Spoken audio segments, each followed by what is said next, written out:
Hello friends, कसे आहात? मजेत ना?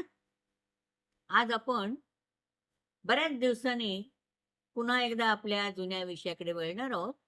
ते म्हणजे नातेवाईकांना संस्कृतमध्ये काय-काय म्हणतात?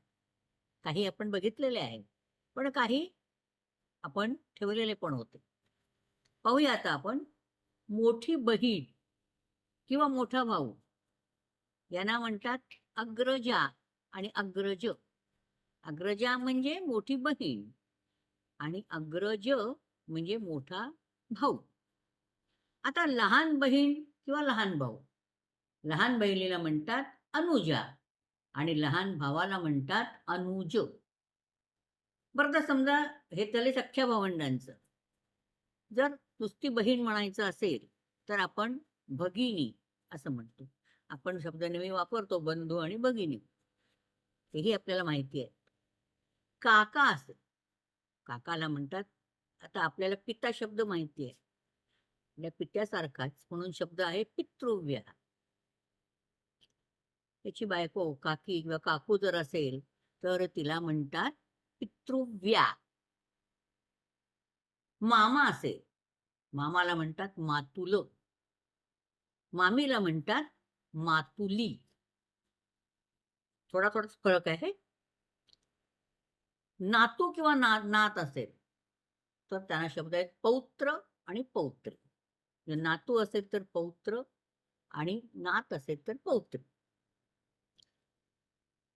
त्याच्या पुढे जर नणंद असेल, तर त्याला म्हणतात ननांदू आणि वहिनी असेल, तर ती भावाची बायको. तसाच अर्थ संस्कृतमध्ये घेतलेला आहे भ्रातृजाया. जया म्हणजे पत्नी. असे हे 10 नातेवाईक आपण बघितले.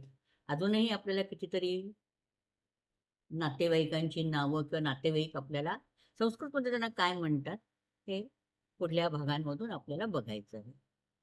मग पुन्हा एकदा बघूया अग्रजा आणि अग्रज, अनुजा आणि अनुज, पितृव्य भगिनी पहिलं आहे, नंतर पितृव्य, पितृव्या, मातुला, मातुली, नंतर पौत्र आणि पौत्री, ननांद्रू आणि भ्रातृजाया.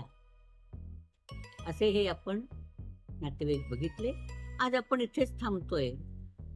नेहमीप्रमाणे माझ्या या व्हिडिओला आपण लाईक, शेअर आणि सबस्क्राईब करा आणि कमेंटही द्या. जयतु संस्कृतम.